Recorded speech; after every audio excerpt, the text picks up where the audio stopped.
Hey everybody, welcome back to my channel. I hope you guys are all doing great today. I am doing great today because it is a warm day today in the Buckeye State. It feels like June. It's like 80 degrees, 80, maybe 80 some degrees. The sun is out and it's just a beautiful day to be outside today. But anyways, today I wanted to talk about what you should do or what you can do with your spring blooming bulbs that you have in containers that have stopped blooming. So you may be wondering what to do with them. So they're all done, all the flowers are gone, you're kind of just left with the green. So what do you do now? So there are three options, depending on where you live and kind of what your intentions are with them. So the first option is to simply treat them as annuals. Is to basically, once they're done blooming, you can just pull the plants out of the pot. You can toss them on your compost or whatever, and you can plant something else in here for the summer and just start anew with new plants, either with fresh bulbs in the fall or starter plants next spring. Whatever you want.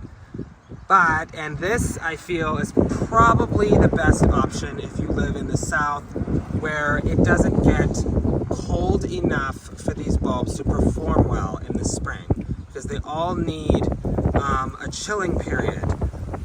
They need a certain amount of weeks in order to bloom well the next spring. So if you live in a place with mild winters, it's probably best to just think of them as annuals and start over next year. So that's option number one.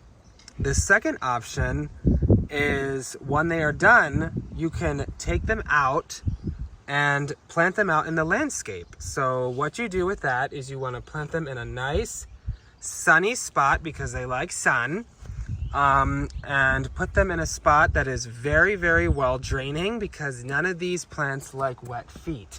They do not want to be sitting in water. That is absolutely imperative. I feel the need to emphasize that.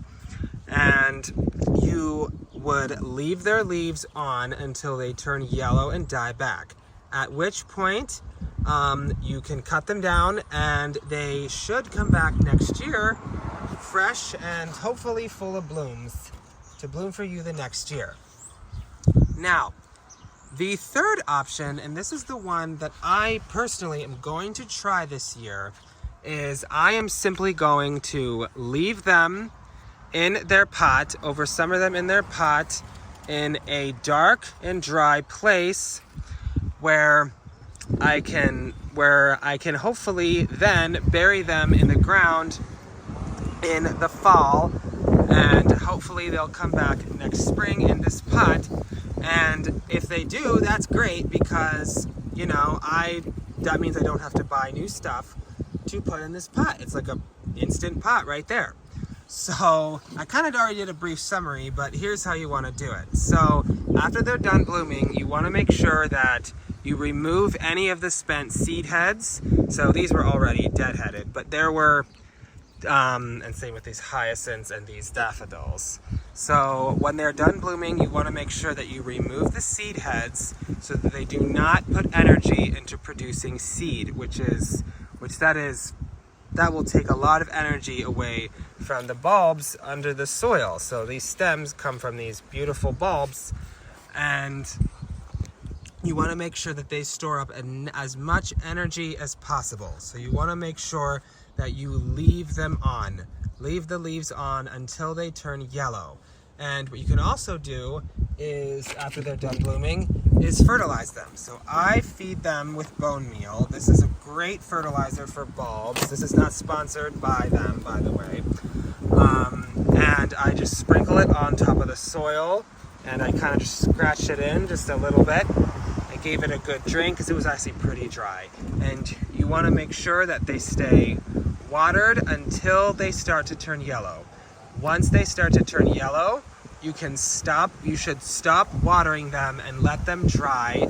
Let their leaves finish drying off in a dry space, and then you want to leave them in a dry spot for the summer where they will not get any water.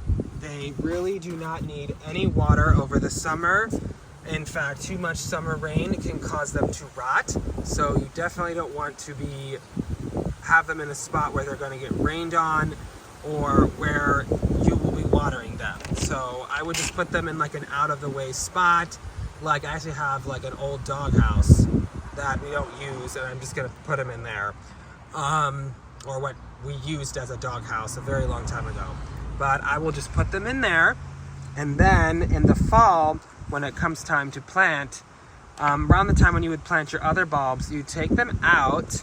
You should probably check if they're still there to make sure they're not eaten. And then what I'm going to do, you can actually do one of a few things. The first thing is you can put it up against your house and hill it in with straw, but, and this is very, very important and a bit counterintuitive, but do not cover them with straw, at least the top. You can hill in the sides, but do not cover the bare soil with straw because rodents will find them and eat them. I lost a whole pot of tulips. In fact, I have a video that I'll put the, the thumbnail on the screen. It was really sad, actually. So you definitely do not cover the top, but you can put them in, like hill them in with straw or leaves even, and put them under like, I don't know, like an awning or something, so they don't get too wet over the winter.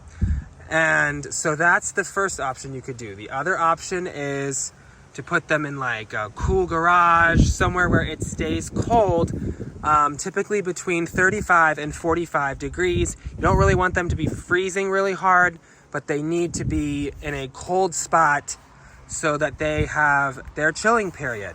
And I will actually put a link down below. You just have to copy and paste it. I can't create like links where you can click on. So just copy and paste it into your browser for some chilling times for your spring bulbs. So then the other option, and I find this probably the best option, is to simply dig a hole, plop it in, give it one good watering, put a board over top of it, and then put straw on it. And that seems to be the way that worked, not this past winter, but the winter before I grew tulips. And it seemed to work pretty well. Those tulips I just treated as annuals, but, which again, you can do, there's no harm in that. But, so, and then I would check on them. You make sure you check on them periodically throughout the winter. I'd say probably not more than once a month. They really don't need a lot. If they are looking dry, water them very lightly, just to keep them slightly moist and not wet. When spring rolls around,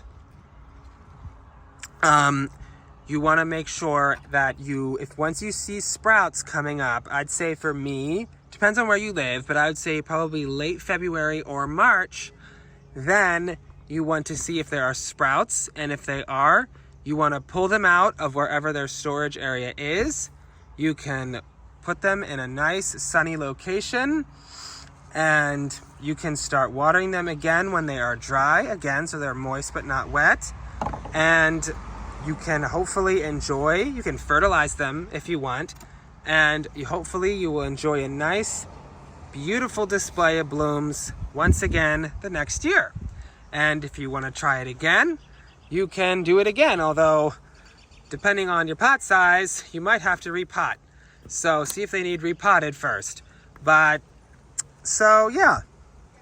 So that's kind of it for today. But before I go, I actually just wanted to share 2 containers here real quick. So this one I have here is still kind of blooming. Aren't they so pretty? See these tulips, they look kind of faded, and these daffodils are so pretty. This has like a white and like, I don't know, like apricot tinge. It's so pretty. And of course, just some classic blue hyacinths. Aren't they so pretty?